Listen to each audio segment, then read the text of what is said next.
Welcome, kids, to another wonderful journey through the Quran. Today, we'll explore Surah An-Nahl, which means the bee. This surah has 128 verses and was revealed in Makkah, so it is a Makki surah. Surah An-Nahl is very special.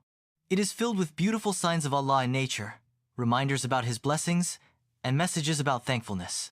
It is also known as the Surah of Blessings because it talks about so many of the gifts Allah has given us, just like the hard-working little bee that makes honey for us all. Allah begins this surah by reminding us that His command comes quickly, and no one can stop it. He sends angels with His message, and everything in the skies and the earth belongs to Him. Look at the heavens, the stars, the sun, and the moon, all created for our benefit. He made the night so we can rest, and the day to work. He even made animals like horses, mules, and donkeys for us. Then Allah tells us how He gave us many fruits, crops, and olive trees. He gave us sweet honey made by the bee. And yes, that's where the surah gets its name. Allah created all of this so we can live comfortably, but He asks us to be thankful and not to worship others besides Him. Some people pretend not to hear Allah's message. They say, "We'll follow our elders," even if their elders didn't know what was right. But Allah shows us that truth and falsehood are not the same.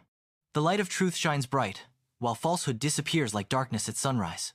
Even if someone speaks softly or hides what they believe, Allah knows what's in their hearts. He promises paradise to those who believe and do good, and He gives them peace, both in this world and the next. Allah gives us examples so we can understand His message. For instance, He compares a strong house built on truth with a weak spider's web built on lies. Here comes our favorite part, the story of the bee. Allah inspired the bee to build its home in mountains, trees, and houses. It then gathers nectar and makes honey that is sweet and healing. Just like the bee follows Allah's command, we should also obey Allah and be helpful to others. Allah reminds us to be thankful. He gave us life, food, shelter, and families. Some people ignore His signs, but others remember and reflect. The Quran is sent to guide us and bring us out of darkness into light. Allah commands us to be just, to do good, and to give to our relatives. He tells us not to lie, cheat, or break promises. These are the building blocks of a good society. Stay strong in your promise to Allah, even when things get tough. Like the woman who undoes her weaving after working hard, don't be like that. Once you believe, keep going. And remember, Shaitan tries to trick people, but he has no power over true believers. In the last part of the surah, Allah teaches us to reflect and be patient. If someone argues, respond with kindness. Call people to Islam with wisdom and beautiful words. Don't be harsh, be gentle and trust Allah. He knows what's best. So, kids, Surah An-Nahl teaches us that Allah has blessed us with countless gifts. We must be thankful and faithful. Just like the bee, stay obedient, useful, and peaceful.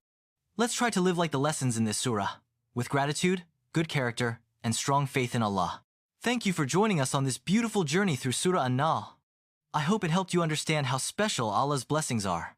Let's all try to be thankful, kind, and faithful just like the bee that never stops doing good. See you in the next surah.